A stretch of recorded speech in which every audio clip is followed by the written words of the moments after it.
मेरी काफ़ी स्टूडेंट से बात हुई जो केमिस्ट्री की प्रिपरेशन के लिए, तो उन्होंने शेयर किया कि केमिस्ट्री में बहुत सारी क्रैमिंग करनी पड़ती है।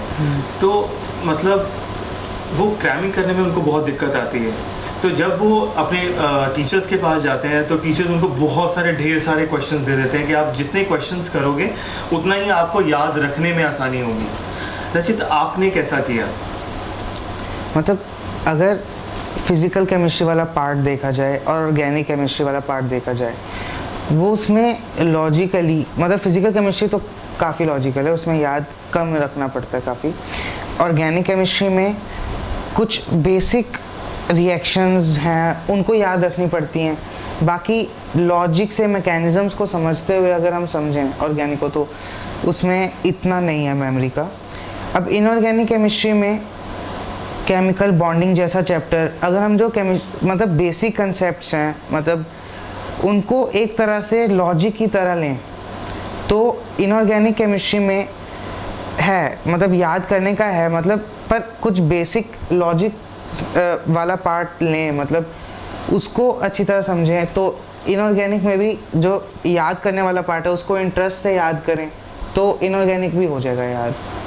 मतलब जितना है रट्टा वाला पार्ट, याद करने वाला पार्ट, लेकिन जो मतलब लॉजिक वाला पार्ट है उसको मतलब हमें देखना पड़ेगा कि कौन सा हम लॉजिकली समझ सकते हैं इनऑर्गेनिक में, और कौन सा मतलब जो प्योरी याद करने वाला है उसको मतलब थोड़ा सा लॉजिक से रिलेट करते हुए इंटरेस्टिंग तरीके से पढ़ लेना चाहिए, याद हो जाएगा। बाकी प्रैक्टिस की बात है तो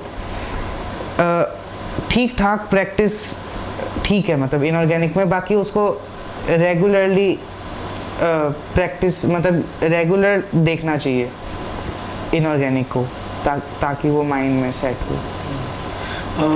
रचित, आपने मेरे को बताया था कि आपको केमिस्ट्री में थोड़ा सा प्रॉब्लम था। कैसे वो प्रॉब्लम निकला? क्योंकि आपने बताया कि फिज़िक्स आपकी पहले से स्ट्रॉन्ग थी और मैथ्स भी आपका पहले से स्ट्रॉन्ग था। कहीं ना कहीं केमिस्ट्री में कहीं ना कहीं अड़चन थी, तो वो कैसे धीरे धीरे कैसे करके निकल गई? थोड़ा सा उस पर मतलब केमिस्ट्री के लिए थोड़ा सा, जैसे ऑर्गेनिक केमिस्ट्री में मुझे थोड़ी सी प्रॉब्लम हुई थी, तो धीरे धीरे कंसेप्ट्स क्लियर होते हैं ऑर्गेनिक में। मतलब जब हम आगे वाले चैप्टर्स करते हैं, रिलेट करते हैं ऑर्गेनिक को, ऑर्गेनिक के पिछले चैप्टर्स को, तब मतलब और क्लियर होता है। बाकी टीचर्स से थोड़ा सा गाइडेंस लेना चाहिए, मतलब और बुक्स अच्छी सी, जैसे कई बुक्स हैं जैसे जेडी मार्च, सोलोमन्स और मतलब क्लेडन, तो इन बुक से थोड़ा सा रेफ़र करना चाहिए और बाकी धीरे धीरे समझ आती हैं, रिलेट होती हैं चीज़ें। ठीक है, थोड़ा सा आप और इसमें अगर गहराई में जाएं तो कैसे वो आपके कॉन्सेप्ट्स क्लियर हुए, कैसे आपने रेफ़र किया बुक्स में, कितना रेफ़र किया?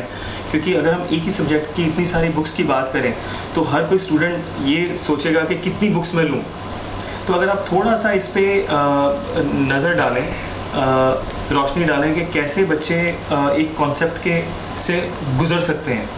मतलब जैसे कोई हम टॉपिक कर रहे हैं किसी स्पेसिफिक बुक से या टीचर्स के नोट से, मतलब अगर हम एक स्पेसिफिक कंसेप्ट में फंसे हैं तो मैं कहता हूँ कि मतलब उस कंसेप्ट के लिए उस कंसेप्ट को देखो डिफरेंट बुक्स में। अगर एक कंसेप्ट में फंसे हैं, बाकी तो चल रहा है वो ठीक है, वो जो एक स्पेसिफिक नोट से करो ठीक है, पर जो एक में फंसे हो एक कंसेप्ट में वो इतना अच्छे से समझ नहीं आ रहा, तो उसके लिए डिफरेंट बुक्स मतलब 2-3 देख लो कि उस कंसेप्ट के रिगार्डिंग क्या लिखा हुआ है इस बुक में। रचित, अगर आप किसी प्रॉब्लम पे फंस जाते थे तो आप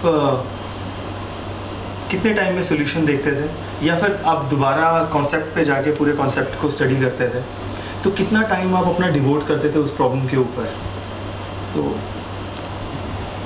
अगर मतलब कोई बेसिक सा क्वेश्चन हो, तो अगर मतलब रूटीन क्वेश्चन, तो अगर वो उसमें आप अटके तो आपको कंसेप्ट फिर से पढ़ना चाहिए। लेकिन अगर कोई क्वेश्चन है जिसमें जो अच्छा मतलब जो रूटीन क्वेश्चन ही मतलब कुछ उसमें अलग थॉट है, तो मतलब अगर आप उसको मतलब फुल ट्राई देना चाहिए उस क्वेश्चन को। मतलब अगर अच्छा ट्राई दिया और तब भी मतलब नहीं निकला तो हम सॉल्यूशन पहले हिंट देख सकते हैं, अगर आप ट्राई और करना चाहते हैं फिर सोल्यूशन भी देख सकते हैं। ओके, सो आप कितना टाइम उसको डिवोट करते थे? लाइक सभी की पेशेंस डिफरेंट होती है, तो जस्ट जानना चाहते थे कि आपकी पेशेंस लेवल क्या है। मतलब मुझे तो अच्छा लगता था कि मतलब मैं और काफ़ी टाइम डिवोट करूँ क्वेश्चन पे। मतलब अगर नहीं हो पा रहा तो अगर टाइम होता था तो मतलब काफ़ी 1.5 घंटा 1 घंटा भी लगा लेते थे। पर अगर टाइम का कंस्ट्रेंट था तो मतलब छोड़ देते थे फॉर द टाइम भी। रचित, अभी जैसे आईआईटी में जैसे हम ले फिज़िक्स, तो फिज़िक्स में बहुत सारे कंसेप्चुअल और लॉजिकल क्वेश्चंस आने शुरू हो गए हैं। तो बहुत सारे क्वेश्चंस जिसमें बहुत ज़्यादा मैथमेटिकल कैलकुलेशंस इन्वॉल्व रहती हैं, उसमें आप क्या रिकमेंड करते हो कि पूरा कैलकुलेट करना चाहिए, एंड तक लेके जाना चाहिए, या फिर एक बार आपको कॉन्सेप्ट समझ आ गया वहाँ पे आप छोड़ सकते हो उसको? ऐसे टाइप के क्वेश्चंस को मतलब अगर उस क्वेश्चन में बहुत ज़्यादा कंप्यूटेशन है, मतलब बहुत ज़्यादा मैथमेटिकल कंप्यूटेशन है जो नहीं पूछा जा सकता, तो उसको हम छोड़ सकते हैं। पर जिस क्वेश्चन में मतलब अगर बहुत कम है, मतलब थोड़ी सी फॉर प्रैक्टिस हम कर सकते हैं कंप्यूटेशन। लेकिन अगर किसी क्वेश्चन में कंप्यूटेशन में कुछ अच्छी चीज़ हो, मतलब उसमें भी कोई ट्रिक हो कंप्यूटेशन करते वक्त, तो उस टाइप की कंप्यूटेशन को करना चाहिए, उसको करना चाहिए। एक्सेलेंट, आपने डिफरेंट वेराइटीज़ आपने जैसे शेयर की। सो हम इस तरह से जिसमें भी मैथमेटिकल कैलकुलेशंस बहुत ज़्यादा होती हैं, तो इस तरह से उसको सेग्रीगेट करके आगे बढ़ सकते हैं। रचित, आपके बहुत सारे फ्रेंड्स होंगे क्योंकि आप बहुत सारे स्टूडेंट के साथ प्रिपेयर कर रहे थे। बहुत सारे फ्रेंड्स होंगे जिनका कैलिबर आप जैसा होगा, बिल्कुल आप जैसा होगा। आपको भी लगता होगा ये इन चीज़ों में मेरे से आगे, और शायद मैं इन चीज़ों में इनसे आगे हूँ। पर कहीं ना कहीं वो वैसा रैंक नहीं लेके आ पाए जो रैंक आप लेके आ पाए, या वो उतना स्कोर नहीं कर पाए जितना आप स्कोर कर पाए। क्या कारण लगता है आपको कि ऐसा क्यों हुआ? क्या कारण हो सकता है? कुछ मतलब जैसे कुछ बच्चे मतलब उनका मतलब जो स्टाइल होता है पेपर देने का, उसमें वो सिली मिस्टेक्स ज़्यादा कर देते हैं, और मतलब कुछ का ये होता है कि वो प्रेशर में आ जाते हैं। तो प्रेशर में मैंने अपने कुछ फ्रेंड्स को भी देखा कि मतलब वो नॉट इवन मतलब पेपर में भी और उस पेपर से बाहर भी मतलब वो प्रेशर में होते हैं।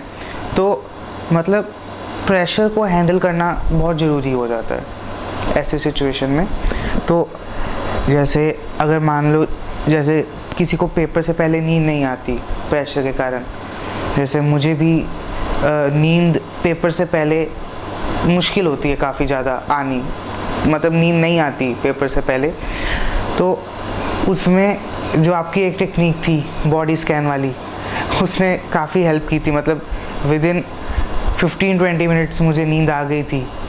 And that was actually IIT के बिल्कुल एक दिन पहले। हाँ जी। तो जो टेक्निक्स जो प्रेशर को हटाती हैं, जो आपकी काफ़ी अच्छी टेक्निक्स हैं, वो मतलब मैं चाहता हूँ कि और अवेयर हों लोग उससे। रचित, अभी जैसे हम कोचिंग इंस्टीट्यूट्स की बात करें तो कोचिंग इंस्टीट्यूट्स में ये एक प्रचलन हो चुका है। अगर हम दिल्ली या फिर इधर मेट्रोस की तरफ जाएं तो बच्चे 6ठी 7वीं से शुरू कर देते हैं आईआईटी जेईई की तैयारी। और यहाँ पे भी काफ़ी सारे ऐसे इंस्टीट्यूट्स हैं जो कि बेसिक फाउंडेशन के ऊपर 8th स्टैंडर्ड से काम करना शुरू कर देते हैं।